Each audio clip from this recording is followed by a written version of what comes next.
Hey guys, this is Matt for Creative. I was literally just eating my Arby's, scanning YouTube, and watching this video by Faisal Westcott. And the title of the video is AI, the End of Photography.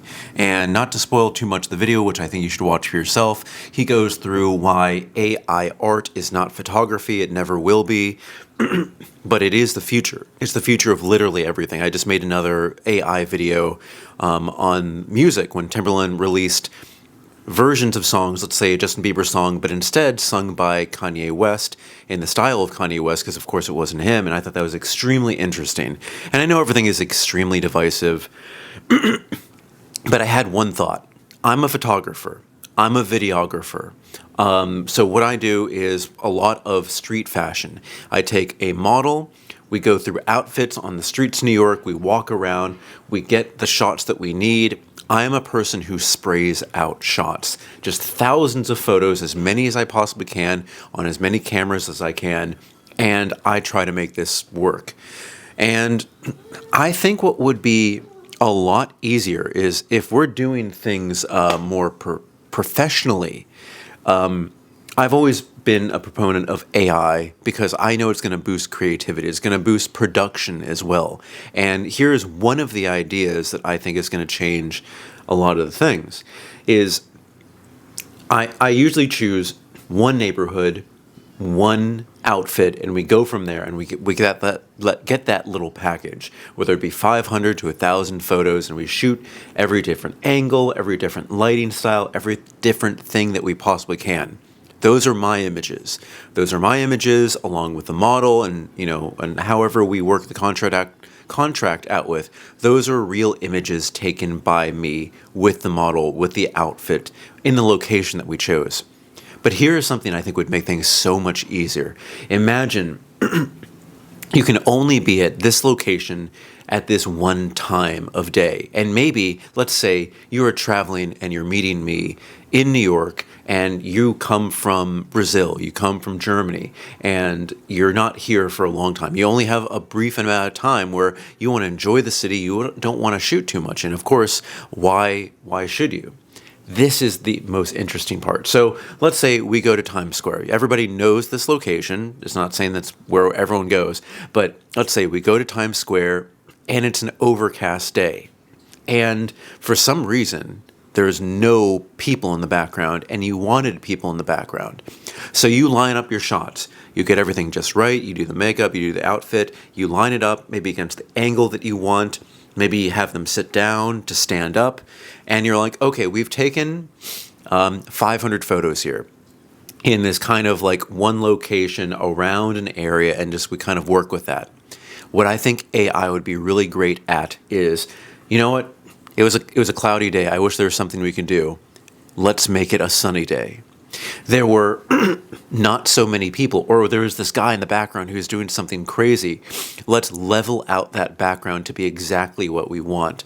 Okay, my camera, let's just say, was shooting, let's do what we currently have here. This is a 16 millimeter lens running 1.4, f1.4.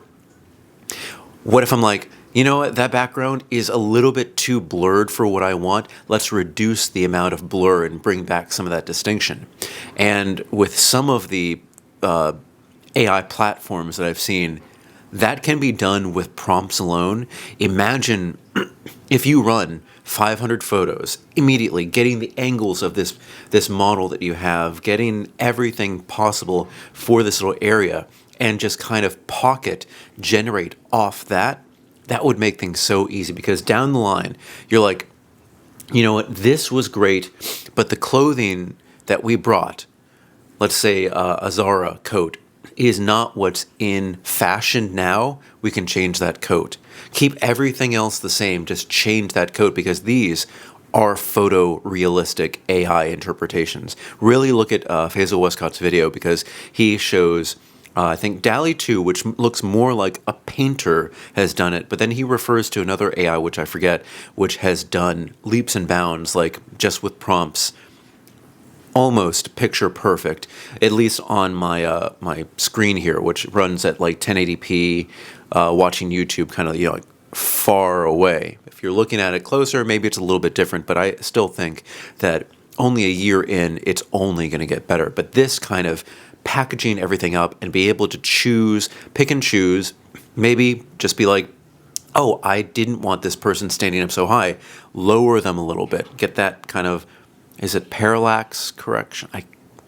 Between the lens and, okay, just correct it. Just bring them down a little bit. And they can do that, and the lighting can match, because on the AI source, they can light it perfectly. I really think that that is the future. And when people say AI is going to destroy work, it's going to destroy creativity. No, it's going to bring creativity so much. The thoughts that I have had in using AI really gets me excited. Every once in a while, you go through patterns where you either make so many videos or shoot so many photos, you're like, okay, we're just going to do the same thing over again. And it usually turns over by seasons. I just had one of the most massive turnovers. It is spring. I'm seeing the capabilities of AI with photography, and soon enough with video too. You know, video is going to be the next thing, because the way that I treat photos and videos, I try to get I try to get everything lit the best that I can, using the minimal effort possible. I kind of light myself as I want a picture to be lit. But then video is kind of on that. I'm not going to move too much where it's going to warp my face in the corner of things, or kind of move outside of the light. I think that soon enough, maybe short movies at first, short videos at first, and then longer movies will be able to be AI generated based on what you capture. Think of just like the motion capture that you do for a lot of CGI movies now. It's already there, but it's just people having to manipulate that. But imagine having that character's performance and being able to amend that performance with their permission and get the exact thing that you're looking for, instead of taking 1,000 takes. But I think it really is important to have as many takes as possible, which again, I think this really suits me, because I take 500 to 1,000 pictures per photo shoot. That's a lot of pictures of the model, the clothing, the kind of various angles, which are kind of around the same type of day, between an hour and 2 hours, and the same type of weather.